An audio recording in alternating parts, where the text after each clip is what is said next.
Terangkan kesan setiap perubahan fungsi berikut terhadap bentuk dan kedudukan graf. So, di sini yang original punya, dia punya ialah fx sama dengan 3x tolak 1 square tambah 2. So, dia punya A ialah 3 lebih besar dari 0. Bentuk macam ni. So, dia ada titik minimum. So, minimumnya ialah 2. Okay.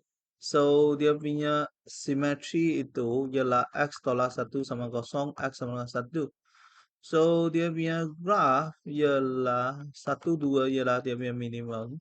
So, dia punya graf adalah macam ni.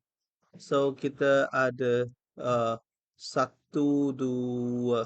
Okay. So, 1, 2 macam ni.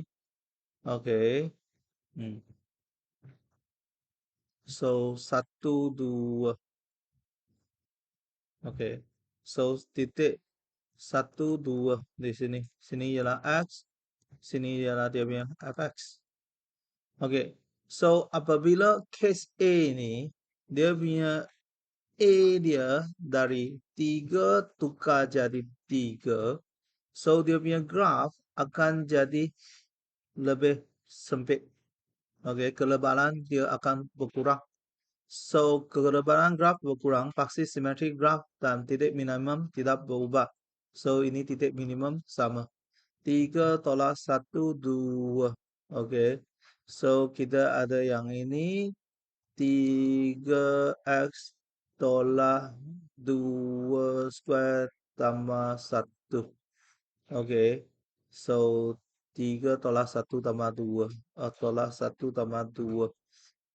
Okay. So, ini ialah dia punya graf. Kalau yang ini, so dia tukar jadi 6. So, dia punya bentuk tukarlah macam ni lah. Okay, ini ialah yang bahagian A punya. Okay.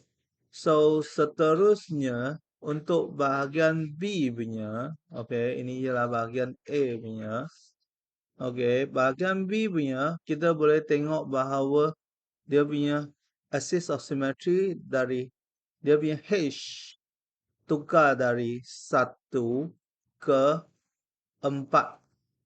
Okay. So, dia punya paksi simetri. So, yang ini dia punya H tukar dari 1 ke 4. Dia punya paksi simetri tukar ke depan.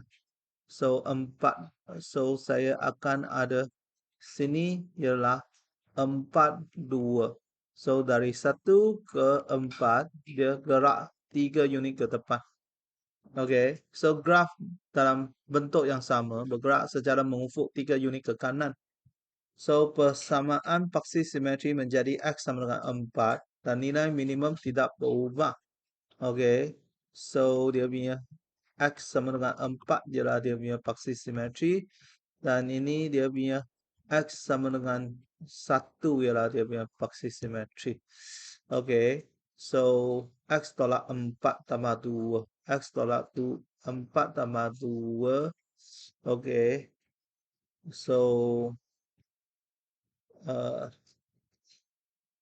X tolak 4. So, dia punya nilai akan jadi di sini. Okay. So, dia punya graf akan tukar macam ni. Bergerak 3 unit ke depan. Okay. So, ini bergerak 3 unit ke depan. B. Okay. Dari 1 ke 4. Dia ke depan 3 unit. Okay. Yang last ini, dia punya K tukar dari 2 ke 5. So, dia naik. Okay, 3 unit ke atas. K dari 2 ke 5.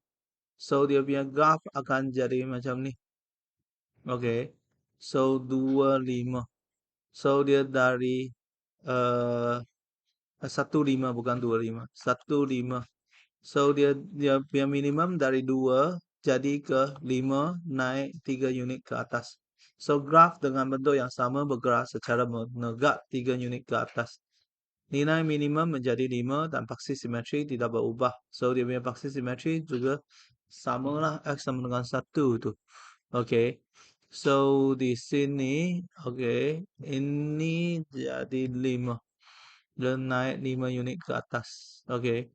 So, kita ada yang ini dengan ini. Dia naik naik ke atas. Oke.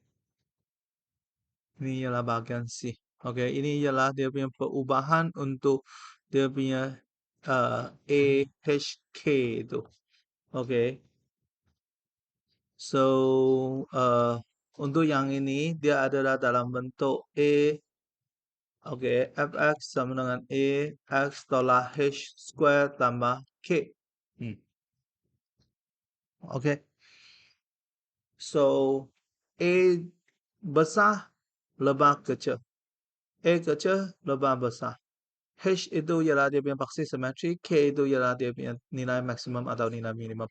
Oke.